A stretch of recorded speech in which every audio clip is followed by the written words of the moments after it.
Hello, everybody, and podcast. Today, I'm very excited to have with me Fernando Subirats. Welcome, Fernando. Thank you. Welcome. I feel welcomed. Let's start off by telling people a little bit about who you are and what you're up to these days. Well, who am I? Who am I is information, literally. To paraphrase one of my early influences of Deepak Chopra, we as human beings, we are in that big question mark of uncertainty. We have an understanding of who we are in space and in time as human beings, people, creative beings, children of God. But it's only when we take that last breath can we look back and see, well, who were we? How did we choose? How did we live? So, as if this moment was my last, like they say, live every day as if it was your last. But if this were my last moment, on this earth, what would I look back on? Right. From this point, looking back, I would say, wow, I made choices or I came into this life with a strong affinity for music, drumming, all things mystical and paranormal. I was blessed to have a mother who showed me the ways of ESP and extrasensory perception and classical music and astrology. And I have a father who showed me the magic of plants and how to communicate with plants and have a respect and reverence for nature. And very blessed with siblings, a brother and a sister. My sister, I consider her my first spiritual teacher, introducing me to vegetarianism and meditation and Deepak Chopra, and my brother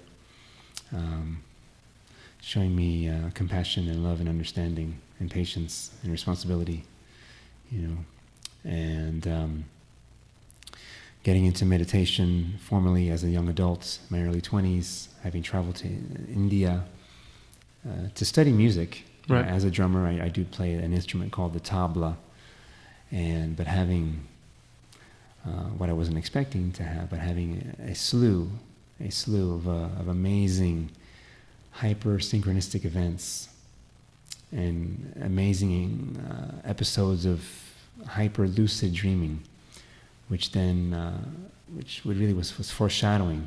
Right. Foreshadowing the work and the activities I would engage in at this time, 20 years later, and which dovetails into the answer to the second part of the question. Well, what am I up to now?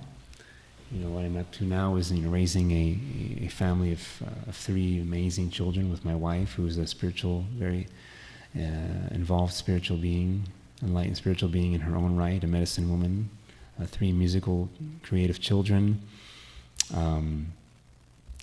I work as a musician in and around the Miami area, also having had the good fortune to travel abroad through music, and having a recording and engineering producing background. I also am employed and hired within the legal industry to document legal cases that can later on be referenced.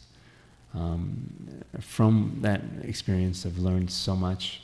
It's not something that I asked for specifically, right, with my words, but I feel it was just as much of a karmic episode as anything else that has happened in my life, where I've learned hands-on with just being that silent observer, that silent witness, having compassion, being an impeccable listener, being objective, non-judgmental, and just really having that trial by fire experience with being able to just hold space, really.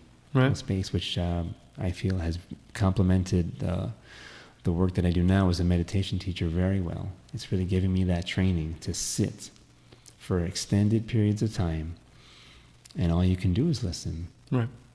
And more often than not, it's just that aspect, that skill of listening, that really has been the healing work.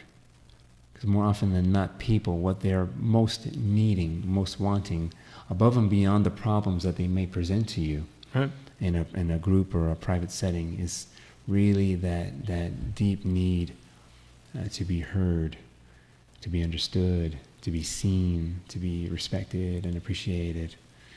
So that, in a rather big nutshell, is my concept, my self-image, and what I'm up to these days. All right. Well, that's beautiful.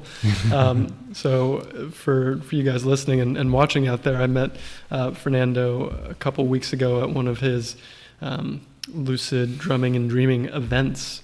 And just to take you in a moment, I was sitting there with my eyes closed, imagining a scene from my childhood that I was working to relive and reenact in a different way as a form of healing, and tears were streaming down my face, and it was pretty intense as the drums were playing in the background, and I was taken to this different dimension, and I was like, wow, I gotta learn more about this guy, because this experience is definitely heavy, and I can see how this can help so many people. So let's dive into the workshop and the work that you do with the healing and go from there. Yes. Anything particular you're curious about? I'm curious about, let's first talk about the modality of it. So, first you creating the space and how you do it, and then we can transition into the how did you come to gain those skills? Okay, so creating the space and how I do it. So drumming and dreaming is essentially that. It's a drumming meditation, a shamanic-based, shamanic-inspired drumming meditation where the meditator very simply sits with their eyes closed and meditating to the sound of a drum. A very simple hypnotic rhythm, if I may say, a hypnotic rhythm that is highly, and I really do mean this as both a practitioner and a facilitator, it's a very highly effective means of going into a deep state of meditation very quickly. People have commented, those who have had challenges around meditating, who have had problems, challenges sitting still, the people that often will tell you, I quote unquote, I can't meditate. Right. Have reported great success with just being able to drop in, as we like to call it, to get into that space where we are no longer focused or fixated on the thinking mind, but dropped into a state of observing the feeling body. Right. Observing the feeling body. So as I'm playing the drum, and actually I brought the drum with me today, but we can perhaps conclude with a demonstration for your viewers. Definitely. And the listeners too, so for they themselves can experience the drumming and dreaming for themselves. So, the space is created really, as I said, as I alluded to, listening, deep listening and focusing on the body. It's a 2-hour experience, 1 hour of which is spent sharing in a group sharing circle, which is vital. I feel like it wouldn't be a drumming and dreaming without that first hour of deep sharing where I really truly encourage people to share from their heart their greatest challenges, their deepest fears, their deepest longings. Yeah, no big deal. Yeah, no, it's intense. I mean, and you don't often get those spaces to do that, especially where you feel safe to do so. Exactly. And so we almost have like an unspoken pact in that room, because people sometimes share things that they wouldn't normally share with a loved one or outside of that space. And so that's why it's like a very delicate yet honored, space where we honor each other and we respect each other. So for that hour, we're digging deep, we're sharing, we're coming forth, and from experience now, after having done many of these gatherings, I know that there's a karmic connection amongst everyone who happens to show up in that room that night. Every room, it's like a different cast, right? Of people, of like-minded souls and hearts and beings. So it never surprises me to see that there is some kind of common thread between the shares and what people are going through. How what one person says can easily be mirrored and have a spark and aha moment in the other person. Right.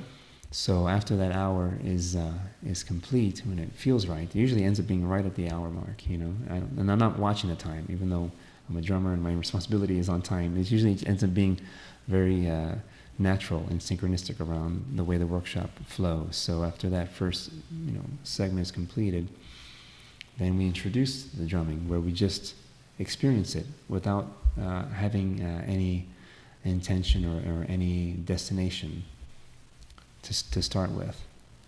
So, which usually lasts just a few minutes. That first round, as I call it, usually is a 4 to 5 minute round of just sitting quietly and just acclimating to that experience and seeing what effect it has on the body and mind. And for instance, in the case of the drumming and dreaming you attended at the Bhagwa Center just a couple of weeks ago, after that first meditation, it was as though we all could have just gone right home after that first round, because everybody was just tuned in and turned on and dropped in. And I believe that answers your first question about creating the space. Yes, and then quick follow-up question. When we're talking about shamanic here, what does that refer to? Because I know I've heard the term, but I don't exactly know what it means besides of a shaman. Sure. Well, shamanic being the practices or the ways of a shaman. So I say shaman, because in all integrity to myself, I would feel, first and foremost, I'm a musician, a drummer, a teacher, meditation teacher in this capacity, drumming and dreaming. So in order for myself to call myself a shaman, I would really feel that I would have to go through certain initiations, and no doubt I've definitely done my work. I've definitely studied, taking insight classes with a phenomenal shaman here in Miami who I'd like to give credit to. His name is Chet Alexander of the Nityananda Center. And you can look him up in his center, located in the Coconut Grove part of Miami. Phenomenal man. Spent a couple of years with him, taking a series of courses that were 10 weeks long on lucid dreaming, plant medicine, stone medicine, calling classes called the Dancing Tree, where you take the Kabbalah and you put it into movement and certain amazing things. And I did, along with my wife, who I mentioned, who continues to study with Chet.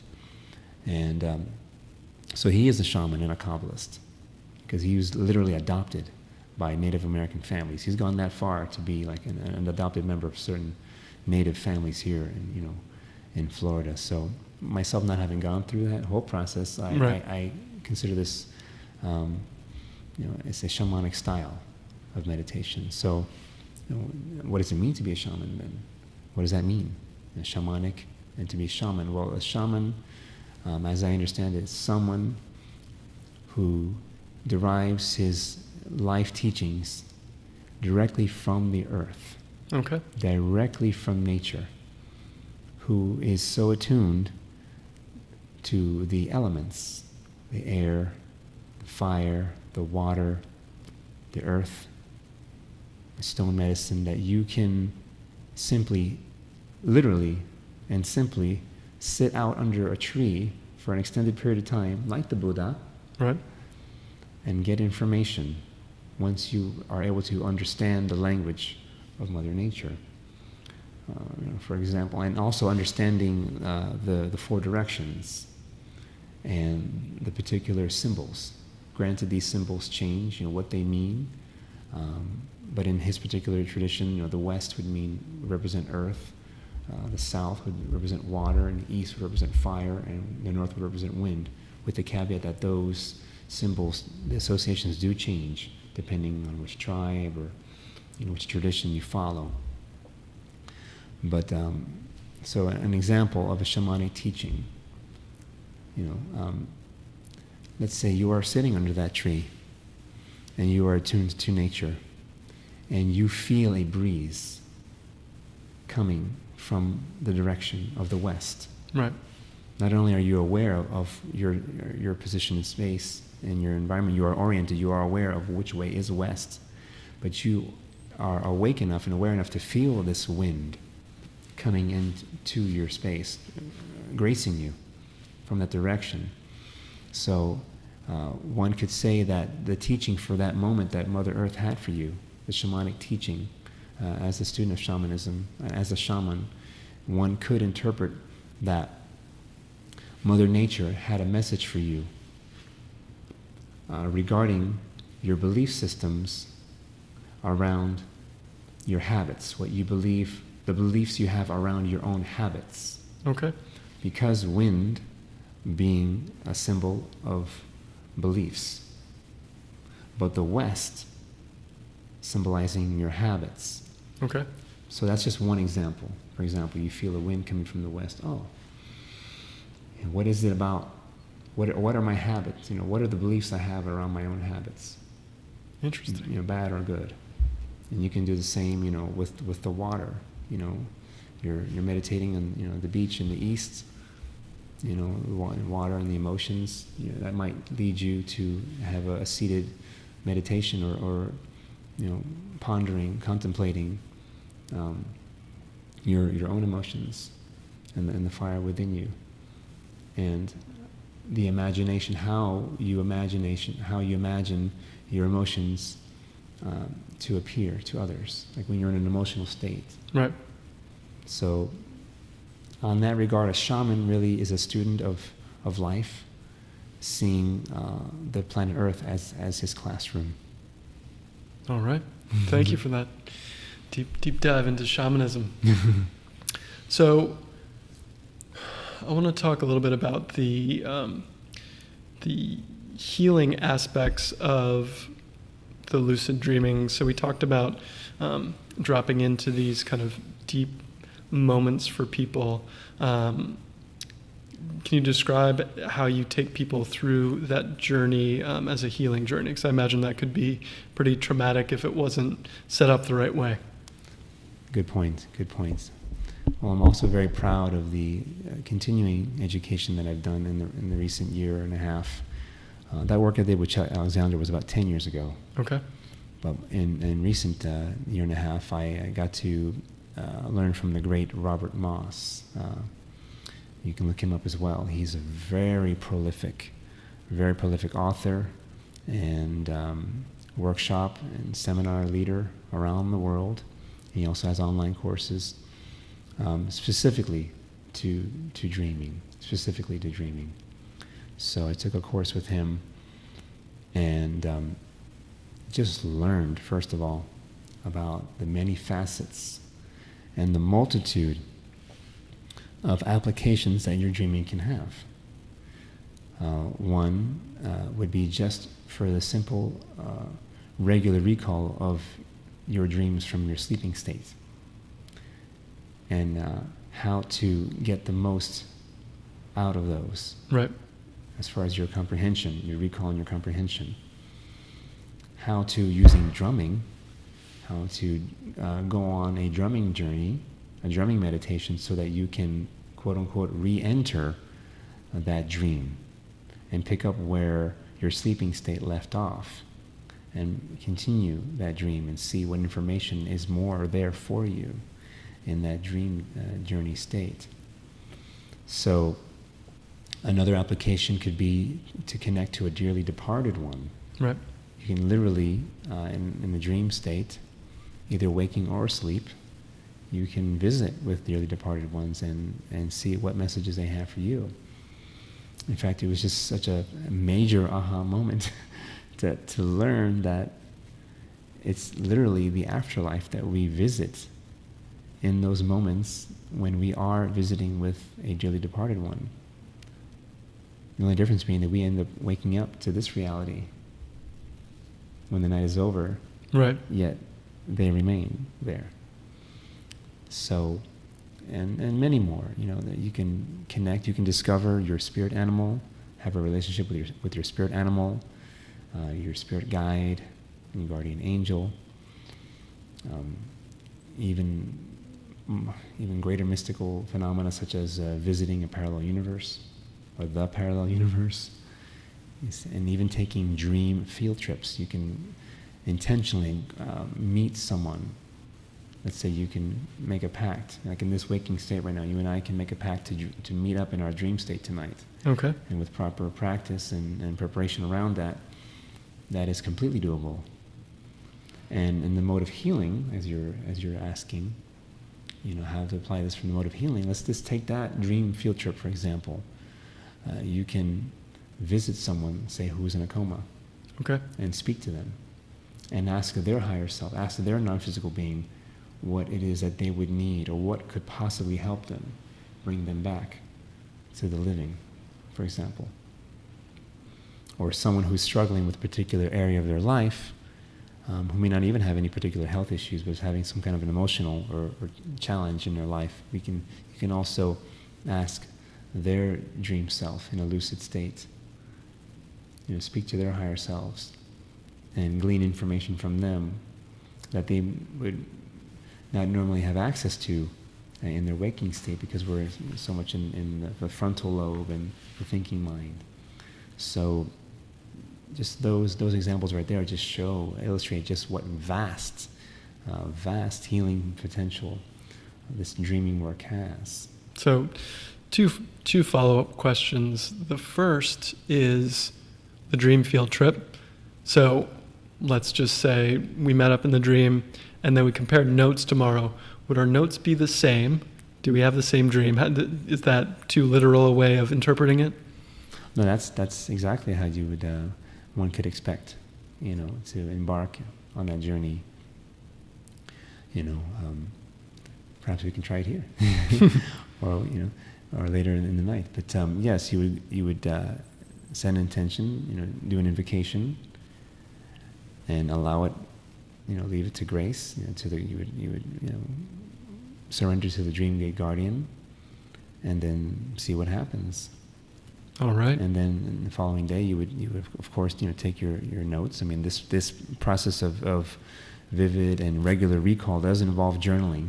Right. And there's a process that I can share with people, for the listeners, who would like to follow up with me after this, after seeing this podcast. I'd be happy to share some free information about journaling your dreams, as well as having an audio recording of myself that I recorded myself. It's a 10-minute drumming journey that you can go on whenever you do want to go take a waking state journey to re-enter your dreams, or take any of the number of those dreams, the dream journeys that I had mentioned just a couple of minutes ago. Cool. Yeah, and there should be a link to that on the show notes page, so yes, people will have access to that. And the So second question. The second question, if I remember it, we talked about the field trip, and I think you actually partially just answered the second question, and that was, what can one do on their own that doesn't have access to, your community, or if they're somewhere else? How do they Right. get the magic of this in their lives? Right.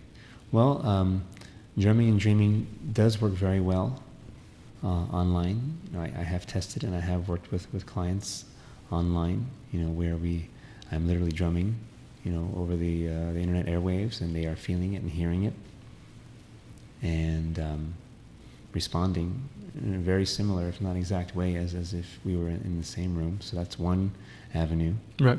But even notwithstanding that, even if they were to just work completely on their own, just start journaling. Just start journaling your dreams to get that recall, to stimulate that recall. And then there's a specific way around it as well that I can share for those who want to learn more, the specifics about the journaling. And just know that there's a post office full of packages and letters waiting for you.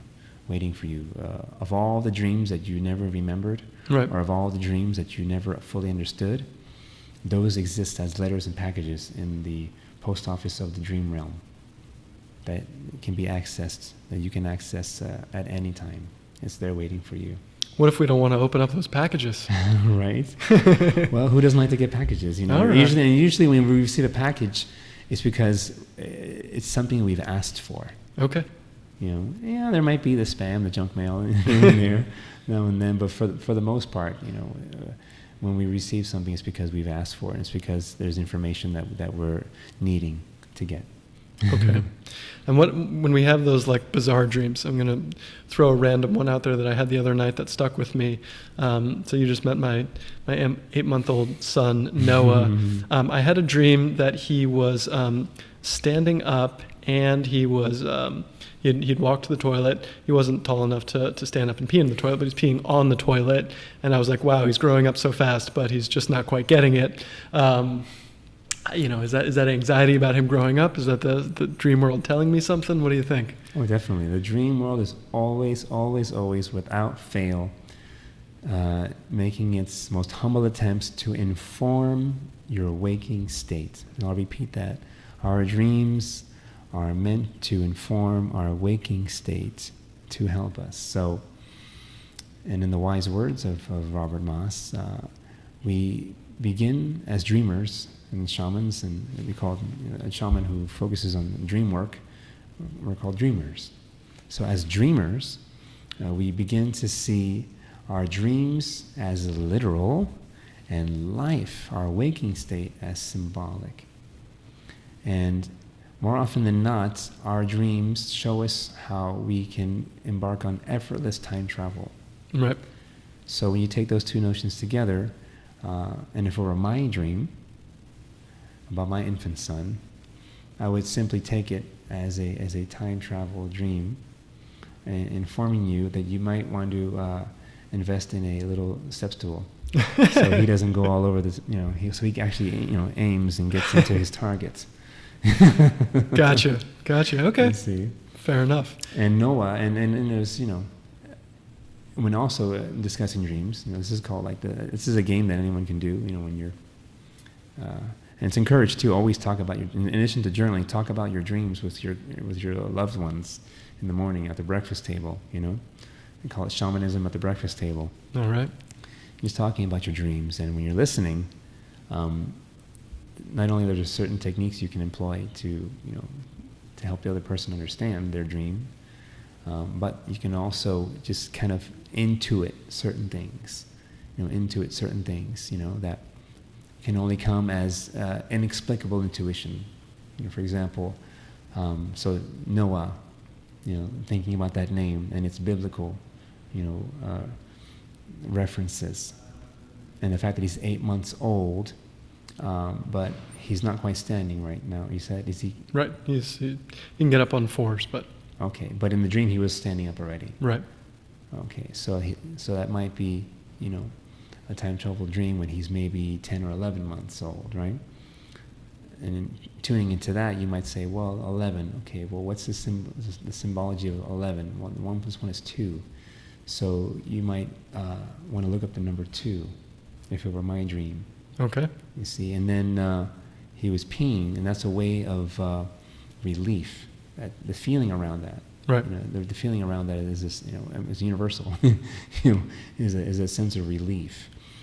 So you might want to document this, podcast for yourself, and in a couple of months from now, look back and and think of the significance. And the reason why the dream journaling is so important, because it gives you an encyclopedia, right, of your life that you can refer back to. Because sometimes the significance of the dream will only come months down the road, and it can be rather shocking to know just how far in advance our dreams were trying to communicate something to us that was further down the road for us, which proves that we do literally time travel in the dreams, and we can, in a sense, see the future and take action even on the most practical things, in addition to the most spiritual and mystical things. That's crazy. It's crazy. It's bending my mind, but I like that. I like that mind bending. For those out there, and including myself, I would say the majority of my dreams I don't even recall. So what can we do to tap into them and remember them better? Sure. Well, as I mentioned, the dream journaling is the step one into stimulating your recall. So am I waking up in the middle of the night and jotting them down? If you do wake up in the night remembering it, right? I have done that style before. I've done 2 different methods, where you could set an alarm for yourself and wake up in that state. But I've also been taught a technique where you just wake up naturally. You wake up naturally, and you get accustomed to being what's called the liminal state. That state in between sleeping and awake. Right. And you are exploring and reviewing and recalling, that dream, so that you can write it down and do this process, that I have. So that would be, the step one. And then traveling under the notion that our waking state is the mirror image of our sleeping state, you begin to pay very close attention to all the little details throughout your day. It's a process that Robert Moss calls chiromancy. Okay. Named after the god Kairos, the god of non-linear time, of synchronicity. And street tarot, he also calls it street tarot, or you see signs and cards all everywhere. For example, like my sister that I had mentioned, my first spiritual teacher, who's no longer in her body as of the last 3 years, I always know that she's trying to communicate me when I see a feather in my path, a certain color feather, and I know it's her. And then more often than not, it's connected to something that I need to know, or just hello, I'm here, I'm still here. I may not be in my body, but I'm here in this reality, in this experience with you, and I'm aware of you, and I love you, and I want to connect with you. So that's just one example. Okay. Of being aware in your waking state. And it might just be that even though you might not wake up and remember your dreams upon waking, it's in that process of chiromancy, of being awake and aware throughout your day, that you will get a flash. Mm-hmm. More often than not, I'll get a flash that, yes, that's what I dreamt about. So the Dream Gate Guardian, the universe love it when we heed and honor those moments of recall. Because then it shows that we're listening. Right. And because of that, that gratitude is reciprocal. The universe and the subconscious mind, it just wants to give you more. So I think that's a nice segue. My curiosity was intrigued at the start when you talked about ESP, and I think there's probably some parallels between tuning into your dream state and ESP. So curious as to what your mom taught you and what exactly you mean by ESP. Right, extrasensory perception, and it was all tied into staying up and looking at the stars, having late night rides home, and listening to Mozart. That was our jam. When we were little, but knowing, just having a knowing, and especially with her, receiving a call from me, knowing that she had just been thinking of me, right? Moments prior. We know that happens to a lot of us. Mm-hmm. But that in itself is a psychic phenomena. That is ESP in its in the classic form. Where we have thought to form, where we have an inkling or a notion about something, right, or someone, and lo and behold, we get a call from that person, or that person just pops up in our experience. Like, oh my God, I was just thinking of you, and here you are. Or we have a desire, around a place or a destination, and all of a sudden we get an email around it, on that very same topic. Synchronicity. Right. In other words, so extrasensory perception is that knowing.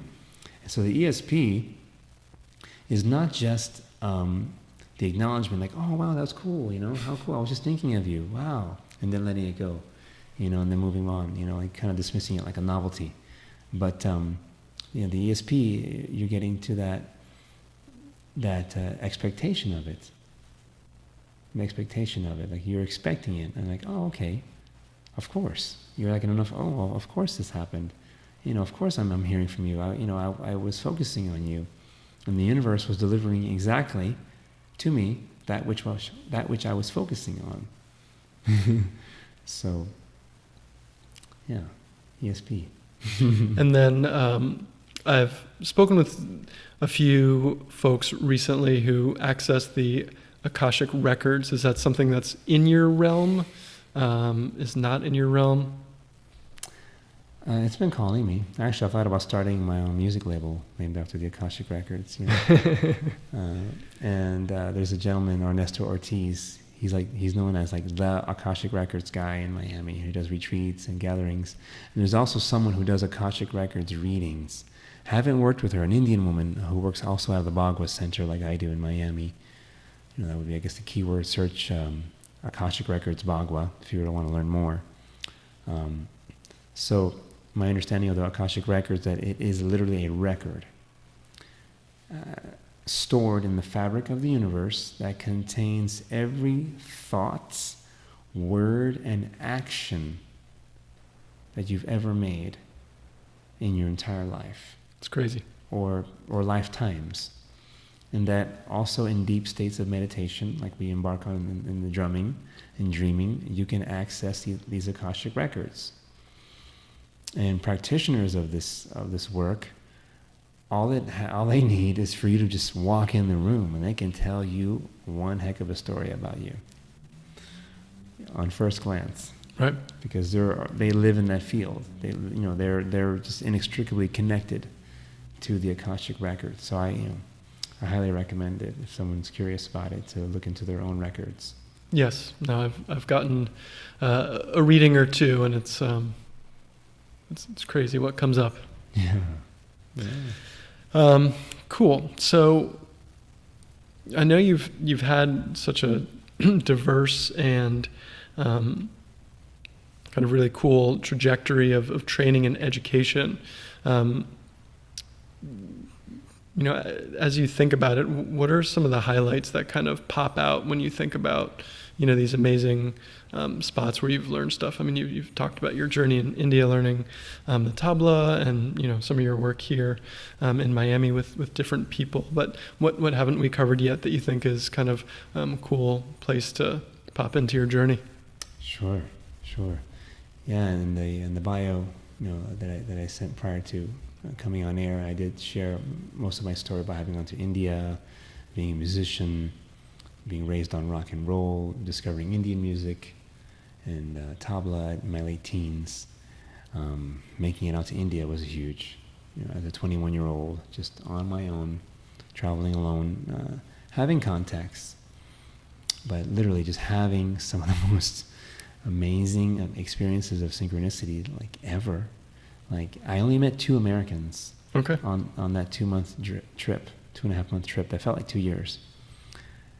And that same set of Americans, everyone else I saw was Europeans or Israeli or other Indians.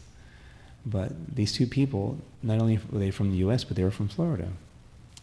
And I happened to see them in 3 different cities across the country. The first time I had met them, it was in the holy city of Varanasi. Mm-hmm. And then I met them again a couple of weeks later, all the way down south at a concert. And then at the very tail end of my trip, I met them again at a Chinese restaurant in the Himalaya mountains, of all places. And just the sheer wonder of it all, just when our eyes meet, how is this possible? And then again with the lucid dreaming, since it's mostly a drumming and dreaming talk, I had these amazing, crazy lucid dreams where all senses were active. And not only were my senses active in the dream, smell, taste, touch, sight, and sound, but I literally felt things happening to my body as I was in the dream state that completely frightened me. In the dream state, I was dreaming that the shower was running, and I went to the shower and I saw the mirror was foggy, but when I cleared the mirror, I saw this a deity, a goddess deity, I could only see her eyes, and the rest of the face was covered, and she had adorned with jewelry, but I can tell she was some mystical woman. But I could hear the water running, and at the same time, I could feel droplets, literally droplets of water on my legs. I literally had physical sensation in the dream and also outside the dream. I could literally feel, and I felt like someone was pulling my my bed sheets off of me. I could literally feel it, like there was some non-physical presence in the room, because I was staying in my room alone. Right. I was alone in my room. I wasn't, bunking with anyone. And I literally felt like a presence of someone in the room at the same time that I was having this dream. And I remember literally just writhing myself awake, freaked out, And I have, and I documented it. I have a journal this thick of my just experiences in India, several of which are my dreams, and just amazing lucid dreams, to which I attributed the journey that I went on. Right. It was quite a journey, never having been outside the United States before, not being much of a person of means, taking risks, and just following my heart. Like, what happens when you really follow a deep desire, and to show how the universe will support you, and how the universe will communicate with you in your waking state, as such, in the example of these chance meetings that I had, and also in the dream state, having these really bizarre encounters. So that was one really memorable experience that I will have again at some point. Because I continue to have dreams about going back to India. So, and with music, again, along the lines with music, meeting my heroes, the Zakir Hussain, a great avatar of tabla, Sri Sri Ravi Shankar of the Art of Living, having sat in a hotel room with him, with just 3 other people, visiting with him, like some really, beautiful, random, or seemingly random experiences of synchronicity and grace. Ravi Shankar, the musician who passed away in 2012, and his daughter Anushka Shankar, meeting them, meeting my wife and the future mother of my children. I mean, just having karmic episodes with key people. I mean, there's so many people that I can go on and on. My dearest friends, my musician friends, who have been great teachers to me. My children, amazing teachers to me. What God sends. I mean, to learn from them about innocence and honesty, and realizing that we only have one lifetime in this body with this name that our parents gave us, and really it's a short one. Right. It's a short one. So let's really allow ourselves to be who we are fully, in the face of traditions, in the face of obligation, in the face of obligation, let's really be who we are. Let's drop the mask. Let's drop the stories. Let's have the courage. Let's have the courage. And on that note, the next Drumming and Dreaming, if I may announce. Please. The next Drumming and Dreaming is November 9th at the Bagua Center in the Design District of Miami. The online keyword search would be Drumming and Dreaming Bagua, B-A-G-U-A, November 9th. And the theme of that one is Drumming and Dreaming, the Awakening. Okay. Awakening to your deepest truths about yourself, and how well are they aligned with your daily activities. Sounds good. I'll be fresh off my 40th birthday, so. Oh, amazing. Yeah, amazing. I'll definitely check it out. I'll come as my guest and consider it a belated birthday gift. Appreciate it. So let's transition into some of the demo. Yes. So, as I mentioned, I have with me my handy dandy drum and mallets. This is my time travel spaceship. It's pretty high tech. Yeah, very high tech. And like I mentioned before, this is a shamanic drum, a frame drum in the frame drum category. And this has one drum head attached to a frame that I hold onto with rawhide from the back. And I play it very simply. And all we do is just sit and relax, breathe deeply.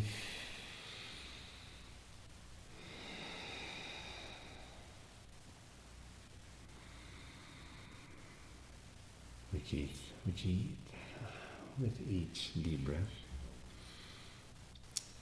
we turn our attention further inward.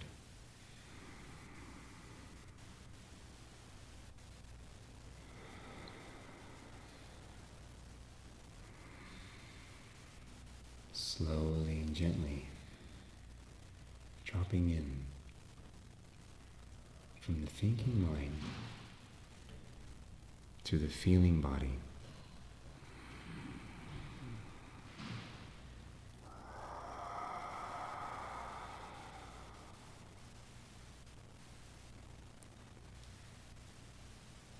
Feeling your entire being, from your toes to your legs, arms and torso and head, allowing the eyes to relax into their sockets, closing the eyes, allowing the tongue to rest on the bottom palate,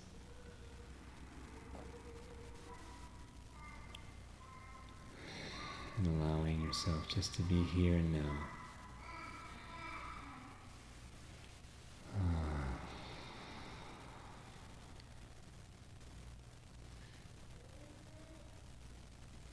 And as the drum plays,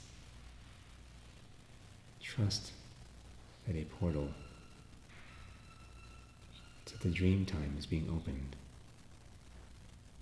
and allowing your soul to safely and gently pass through this portal, knowing that you are protected by the Dream Gate Guardian.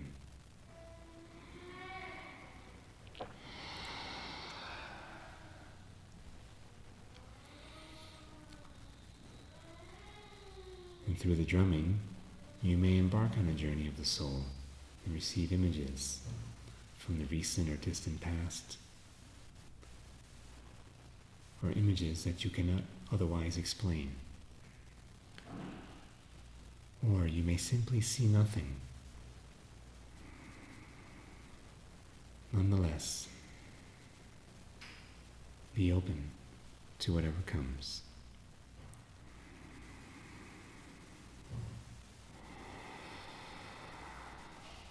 And as the sound of the drum fades, you will know it is time to return to the space that you're in,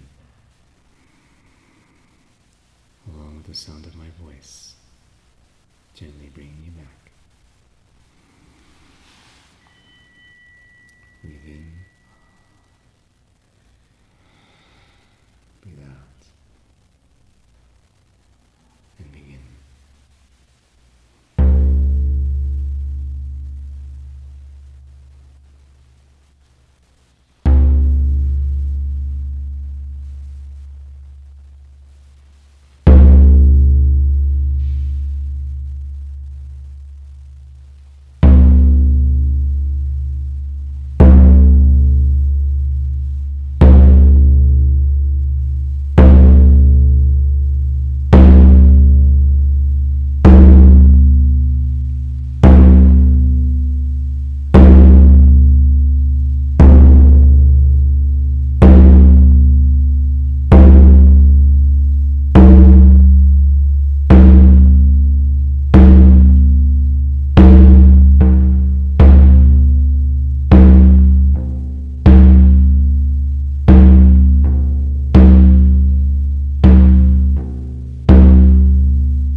returning to the space, deepening your breath. And when you're ready, open your eyes.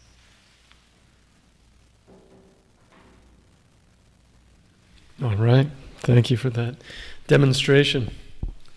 You're welcome. It always, to me, feels like magic because there's some, I don't know, some primal part of me that gets access that is hard to explain, but it definitely does feel like a trip somewhere else once I got out of my head here and now and worrying about the self-consciousness and then letting myself go a little bit. Beautiful. Beautiful. But yeah, I mean, for me, I had a vision of, I don't know if it seemed like it was like a Native American, something like that, dancing and in free and totally in that connected space with that kind of full energy. Yeah, this point too, if there's anyone who's listening who didn't embark on a journey, who received any visions, it's good to jot them down. And feel free to share them with me. For those, I'll make that special offering to anyone who watched this or listened to this podcast and did do that journey and had an experience that they wish to share. And they can feel free to reach out, and I'll be happy to engage. Awesome. Yeah. Awesome. Cool. Well, is there anything before we wrap up that people should know before we part ways in the podcast? Right. Well, just know that we are limitless. It is our very nature to be infinite. We are truly infinite beings. It's only the limitations of our senses that make it seem like that I'm separate from you. Because in truth, there really is no one point where I end and you begin. When you ponder the space that's between us, the electromagnetism, the energy, the oxygen, carbon dioxide exchange, so we really are intrinsically connected as people. We are but billions of cells in this earth organism, all living as one body. That's an important truth to remember. And that's anything you can conceive of, whether in a sleeping or waking state, can be made tangible. And that's on the philosophical note. All right. What I'd like people to know, and on a practical, that's more of the East and the North, the beliefs and the emotional, spiritual aspects of how I like to part. But in bringing it home to the West and in practicality, all matters practical. I encourage everyone listening to visit my Instagram page, which is at Miami Tabla, the city of Miami, and Tabla, T-A-B-L-A, as in tabla drums, where I post content about, of course, me playing tabla, and all the drumming and dreaming workshops that have happened up to date, and the content around the drumming and dreaming workshops that have happened thus far, and the ones that are going to happen in the future. Great. And I just want to highlight what resonated with me that you brought up earlier is, for those purpose seekers out here and those seeking to purpose up, follow your true heart and try and find what that is, and the universe will conspire. Oh. All right. Well, thanks so much for spending time with me. It was Thank great. you so much for having me. It's a pleasure. Right. Blessings. Thank you so much for listening to this episode of Purpose Up with me, Ben Stein. Please subscribe here on YouTube so you can be updated on when the latest episodes come out, as well on Apple, Spotify, or wherever else you consume podcasts. And since you're still sticking around, I've got a special free gift for you. Just go to purposeup.com/free gift or click this link here to get book recommendations from me, a guided meditation, as well as a book I wrote on how to live your life more purposefully. Thank you so much for spending time with me. I really appreciate it and you.